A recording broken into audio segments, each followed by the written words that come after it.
तब भगवान कहते हैं, जब भगाने के लिए कहा, कुछ लोगों ने डांटा, तब किसी कहते हैं एतद ब्रूहि महान कामो मह्यम शुश्रूषवे पिता।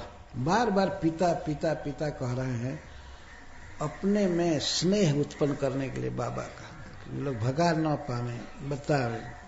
अपना पुत्र पूछ रहा है तो बताना चाहिए, तो बार बार पिता संबोधन कर रहे हैं, पिताजी पिताजी।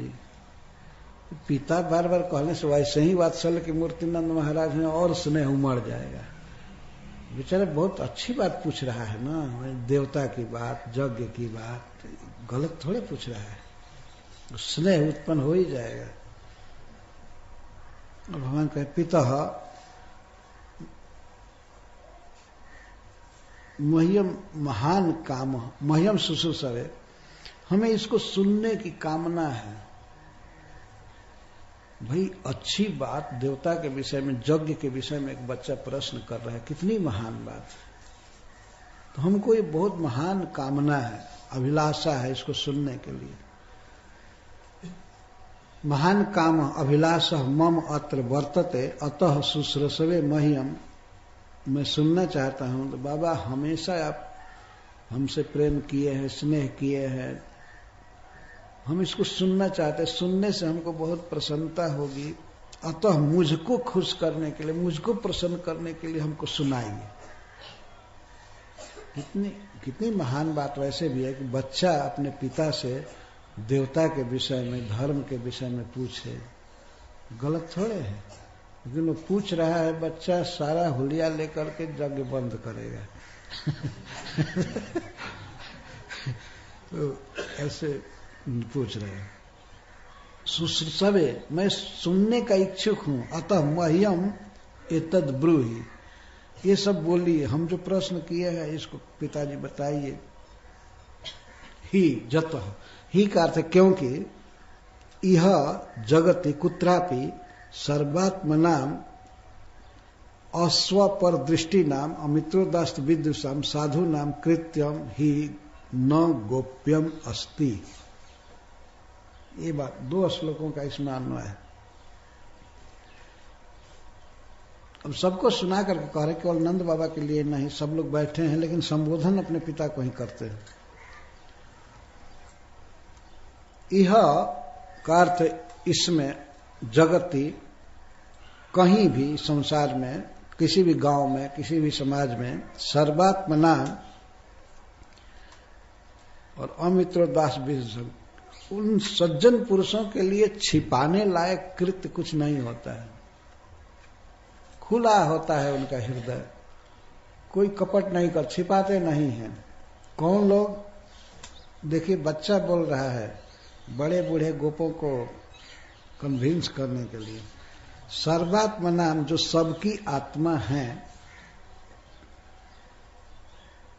जो सर्वत्र आत्मदृष्टि रखते हैं, सबको अपना समझते हैं, अपने से भेद नहीं जानते हैं, उनको सर्वात्मा नाम कहते हैं।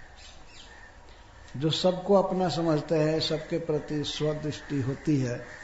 अच्छा, और अस्वपर दृष्टि नाम, और जिनके दृष्टि में यह अपना है और यह पराया है, यह स्व है और पर है, ऐसे जिनकी दृष्टि नहीं है, सबको अपना समझता, अपना स्वरूप ही समझते हैं।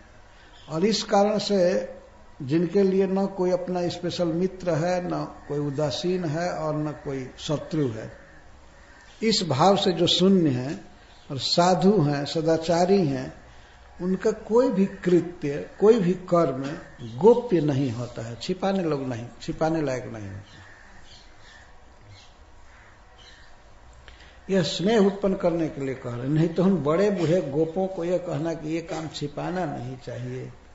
तो कोई अलग है ही नहीं, अपने से अलग, सबको अपना स्वरूप ही समझते हैं, और यह मित्र है, यह शत्रु है, यह उदासीन है, इस प्रकार का जिनको भाव नहीं है, उनका जो कृत्य होता है वो छिपाने योग्य नहीं होता है, कभी गोप्य नहीं होता है। नंद बाबा ने कहा और गोपों ने कहा, गृहस्था वयम, हम गृहस्थ हैं, एवं भूता साधव भवतुम न शक्नुमा, तुम जैसे साधु की बात कर रहे हो वो विरक्त लोगों के लिए होता है। सबको अपनी आत्मा समझते हैं, किसी से भेदभाव नहीं रखते हैं, लेकिन हम गृहस्थों को रोज छिपाना होता है, रोज छिपाना होता है कई प्रकार की बात। सबको कैसे खोल दिया जाए, सबको कैसे बता दिया जाए? हम लोग गृहस्थ हैं, हम लोग ऐसे विरक्त साधु नहीं हैं। नंद बाबा आदि ने कहा, इसलिए तुम जैसे बच्चों से सभी बातें नहीं कही जा सकती। तो भगवान कहते हैं और उदासीन अरिवद वर्ज्य। हम मानते हैं कि जो उदासीन है वो सिद्धांत का होगा कि अब बात बदल रहा है। जो उदासीन है उसको तो शत्रु जैसा ही व्यवहार करना चाहिए, उसे कोई बात नहीं कहनी चाहिए। उदासीन का अर्थ तटस्थ नहीं होता है, तटस्थ में और उदासीन में अंतर है। तटस्थ का अर्थ होता है कि आज इस तट पर है कल उस तट पर हो जाएगा, आज इस पार्टी में है कल उस पार्टी में हो गया, उसको तटस्थ कहते हैं। और उदासीन का अर्थ है दोनों से कोई मतलब नहीं। उतयासीन, जैसे नदी की धारा बह रही है तो कोई मंच बना करके ऊपर रहे उतयासीन, तो उसको उदासीन कहें।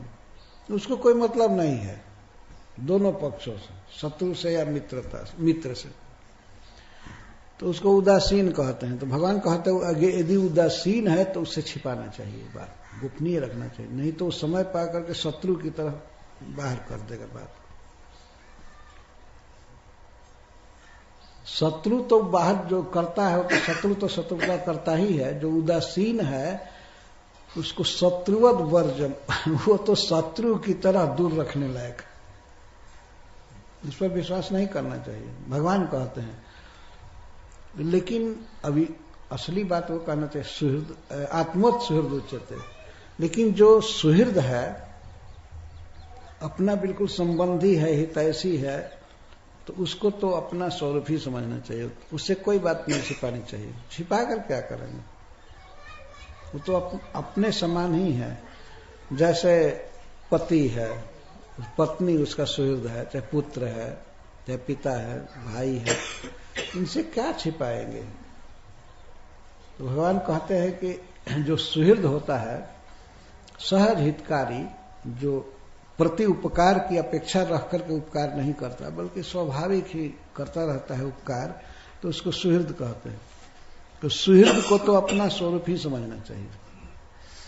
कहा जाता है, उपदेश नहीं कर रहे हैं, ये कह रहे हैं कि उच्यते, सभी लोग जानते हैं कि सुहृद जो होता है उसमें और अपने में भेद नहीं होता।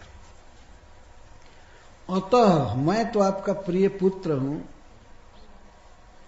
मुझमें और आप में पिताजी भेद नहीं है, आपका हृदय मेरा हृदय सब एक है, इसलिए हमसे ये बात नहीं छिपानी चाहिए। मैं सुहृद हूं, आप हमारे सुहृद हैं,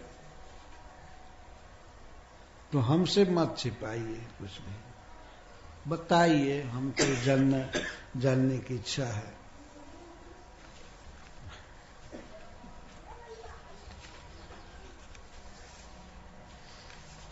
सब गोप लोग अब बातचीत करना रोक करके कृष्ण की बात सुन रहे थे।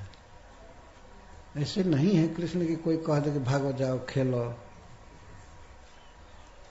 सबको बड़ा आनंद मिल रहा था कि बच्चा आया है, इतने हाई क्लास की जिज्ञासा कर रहा है, अच्छा लग रहा था। लेकिन मीटिंग में व्यवधान भी हो रहा था। कोई बात नहीं। तो सब बेटा, क्यों सुनने की इच्छा है तुमको, क्यों सुनना चाहते हो? न, हमको जिज्ञासा बहुत है कि ये जो काम आप करने जा रहे हैं, ये